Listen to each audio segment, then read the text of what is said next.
கந்தா கடம்பா திருமுருகையா சிவகார்த்திகேயா மால்மருகா செந்தமிழில் திருப்புகழ் பாடி நின்றால் மனம் மிஞ்சிடும் இன்பம் விளையுதையா சிரகிரி வேலவனை காண்கையிலே விழிவோரம் கண்ணீர் பெருகிடுமே கந்த சஷ்டி கவச்சம் போதுவோர்க்கு கந்தன் கருணை என்றும் துணை வருமே பங்குனி உத்திர நாளினிலே உனை நினைந்தே காவடி சுமந்து வந்தோம்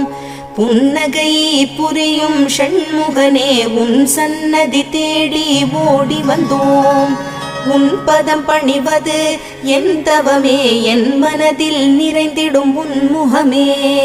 ஷண்முக பிரிய குஹ குரு சரவணனே வந்தே இன்னருளை தர வேண்டும் தென்பழனி மலையில் ஆண்டி முகம் சென்னிமலை